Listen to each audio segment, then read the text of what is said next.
We're back. Okay, let's talk sanitary lines. Right here you see a 4-inch with a piece of paper bag or something, concrete sack in it, and a 3-inch. All the gray water, that would be sinks, showers, that kind of stuff, is in the 3-inch. The 4-inch is only the toilets and the CRs. The way this runs, it's about 50 meters from this point to the septic tank. And the lines are set with a transit, a 1/4 inch to the foot. And we went along about every 2 feet with the transit and shimmed them to make sure it's completely straight. And the reason these are sticking up, these will be the vents for the sanitary lines, and they're also clean out places. Every time there's a change of direction. There's another set.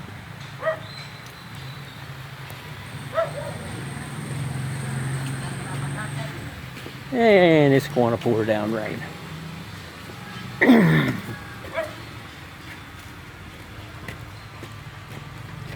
So you can these are going to be actually made to some particular length. We just put pieces of pipe on them to pour the gutter, because this wide side of the gutter over here, that's where the 3 and 4 inch pipes run. Now, occasionally there's a third one that we run a separate line for this reason or that, but basically there's two, from that all the way around to the back side of the house and then downhill to the septic tank. There's a 3-inch connector pipe from that to another set of drain lines. It's raining out there. Right where that plant with the leaves is, if you look down to the left a little bit, you'll see one of them sticking up there. That's a clean out and such, but that's connected to this one here. The one over there goes around that way around the house, and here picks up everything going around this side. There's also takeoffs on some of these pipes. These two here have lead-off pipes that go out about 5 or 6 feet. They're just capped off right now. Sleeve and a cap shoved over the pipe, no glue. And that is so we can, in the future, we could have a sorry starry restaurant kind of thing out front. Sal just wants to have some kind of a restaurant in the worst way. Every time we do something, she's talking about putting the restaurant there, but anyhow, there's a place to hook up a CR and sinks and stuff to wash dishes or pots and pans. I don't know what it would be. Anyway, this goes on around.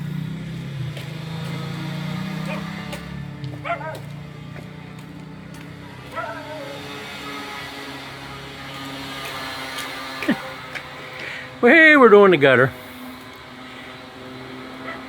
And somebody planted a banana tree here just because I wanted something tropical a year before. And it grew like crazy. And about the time we got to here, it put a banana heart out and had bananas hanging off of it. We couldn't bring ourselves to cut it down and dig it up, so we left it. And we keep saying we're gonna dig up the runners on each stem as they have bananas, and then do away with that particular plant, because you cut down the main plant. But we haven't managed to get around to doing it and get it done in time and all. But eventually we're gonna have to pour about a 1-bag mix to fill that in and connect the gutters. Doesn't seem to be a problem, but it's not supposed to be there. Oh, there's another vent line, which means there's a second one probably right at ground level or something over there. But every change of direction, everywhere, is got clean outs.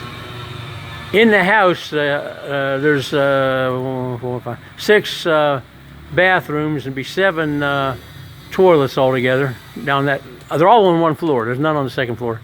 It's not really a floor. It's a spline-shaped set of walls that holds the roof up, because the hot air rising up that central thing where it was blocked off with phenolic board.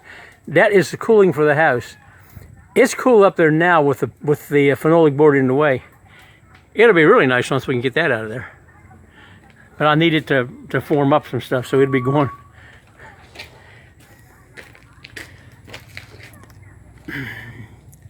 Oh, there's a plumbing riser set right there. And they're there because there's another pipe headed out from that to a concrete slab. We're going to probably pour it about 3 weeks. It's it's getting onto the short list. You know, things we're actually going to do soon. You can see a rectangle out there. It's 14 by 24 feet, I think. And that's going to be poured concrete. This is different than the rest of the construction on the building, which is more Filipino style. This is, there's a footer in the ground there. And then we're going to pour a monolithic pour, which will be an additional footer, and the floor. And on top of that, we'll put the well, the short walls. It's a dirty kitchen, so you don't have filled-in walls. We're gonna put a 4x8 form up on each side of the ends with a doorway in the middle, and then between those going to the other end will be the overhead beam. So you have to have some kind of screens or windows or something. Not windows, because it wouldn't be a dirty kitchen if the air couldn't blow through it. Anyway, that's the dirty kitchen, and this pipe over here, the smaller one actually, is going to be connected to that dirty kitchen to wash dishes and stuff out there. The reason we're doing it is because this shape here, it's got a double serpentine curve going into it. That's the edge of our kitchen counter. Actually, that's not the edge. That's the toe kick down at the bottom goes on that. And then we have cabinet boxes going up. We use them for everything right now, but they're put together so you can take them apart. Just take the screws out. All the screws are from the inside, and we can reuse them. The big one there is for the dishwasher, but the rest of them are just under sink storage, water softener, and just a place to throw stuff out of sight.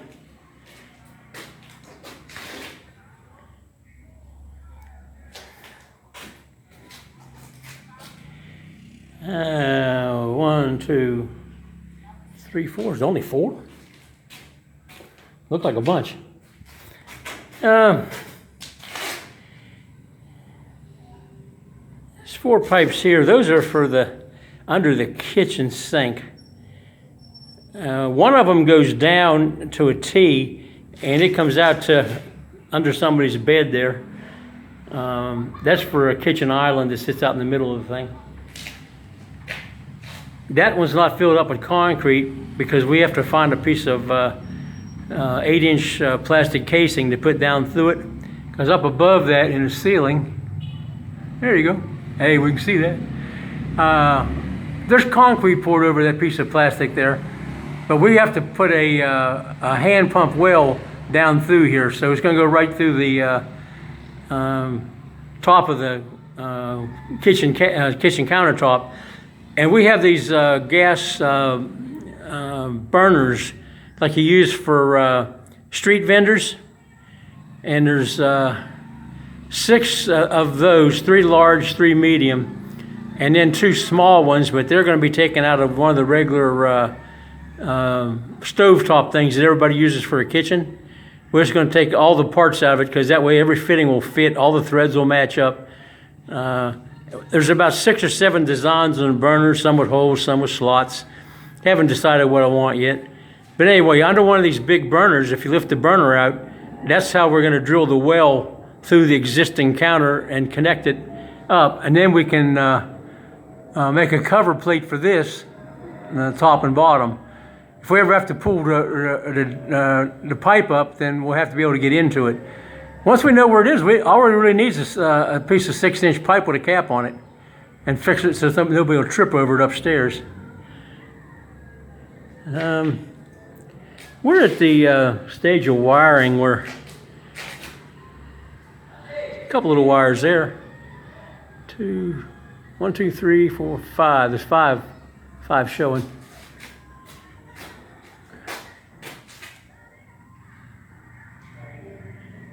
1, 2, 3, 4, 5, 6, 7, 8, 9, 10 on that one. Most of those will have 10. There's another one.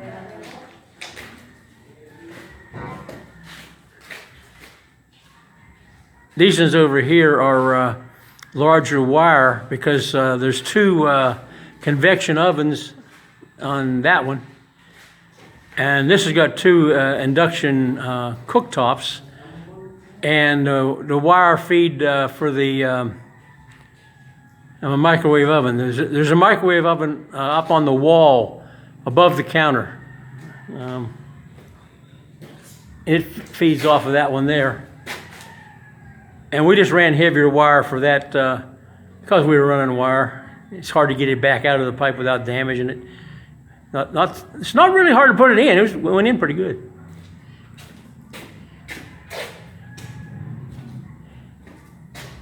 The pantry is also sporting a few big wires and some 12s and some 14s. And it's got 2, 3,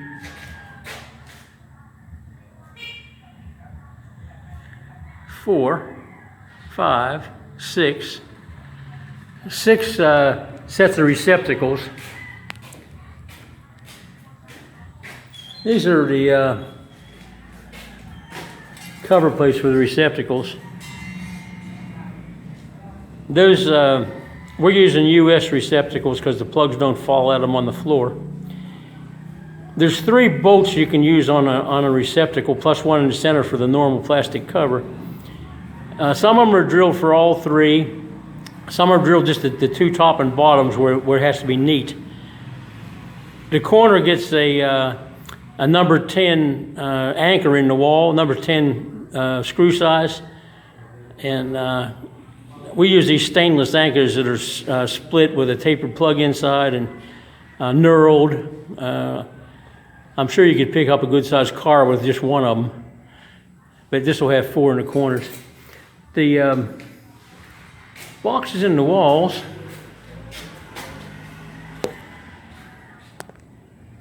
you know, even trying to steady a phone against something is still shaky.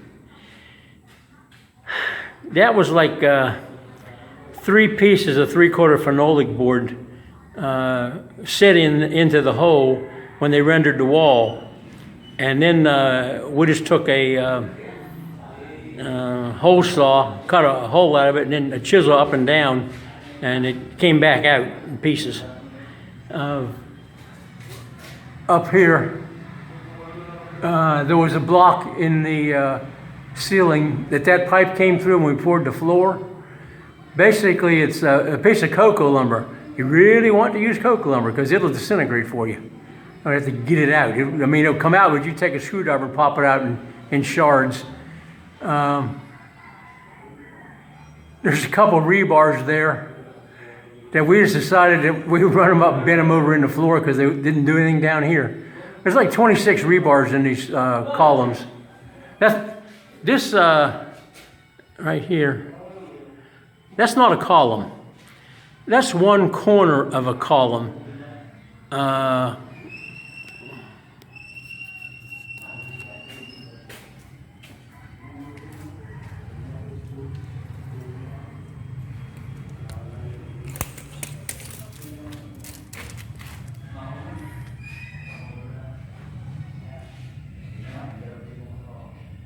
Okay, it's not quite 12 inches.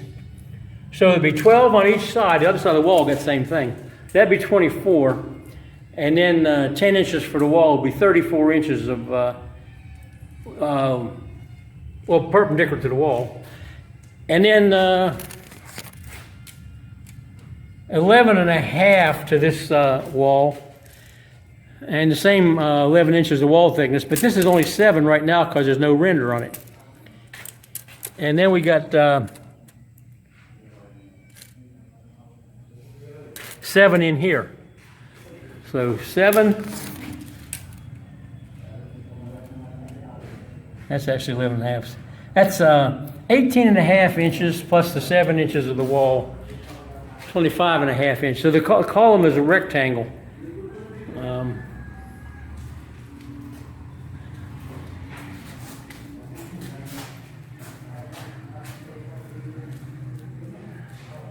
We tried oil-based paint on the forms on this. Didn't work. It stuck to the concrete.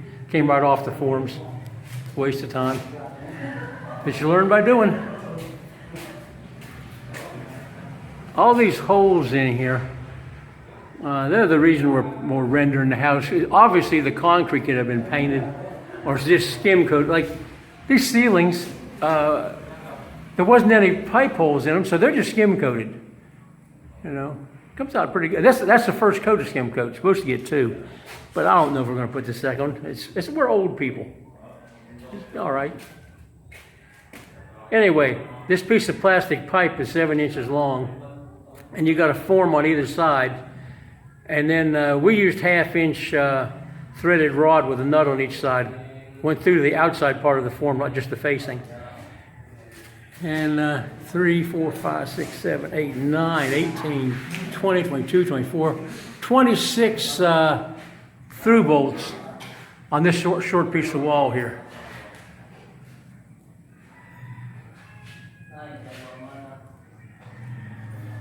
So our artist who does all the procession carriage and religious figures and stuff for Masawa, he tried to fill some of these with mortar mix. That'd be, actually it was the render mix.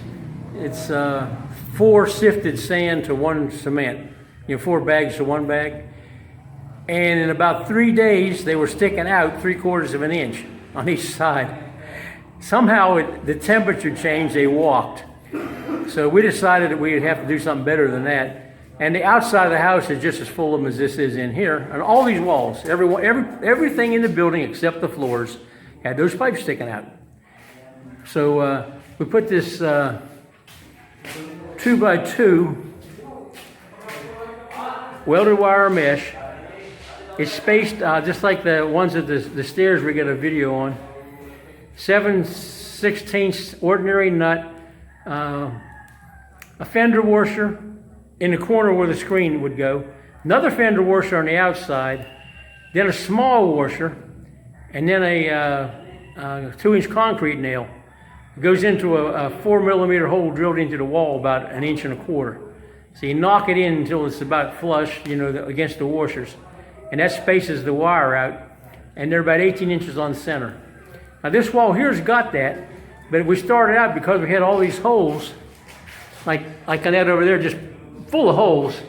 We were using tie wire wrapped around one in here, and then some shapes on it, and then coming out the other side on the other screen. It took forever.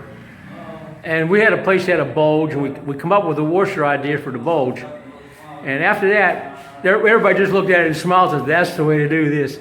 So we have a whole bucket load of those wires formed. We never used them because this is easier. Oh, this video is getting long again. Wait a minute. Is there anything we didn't halfway finish?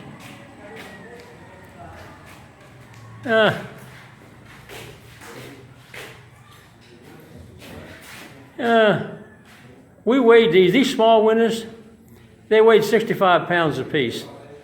And the galvanizing that goes on was sold at 30 pesos a kilo. So we can now figure out how much money we got to save up to galvanize them.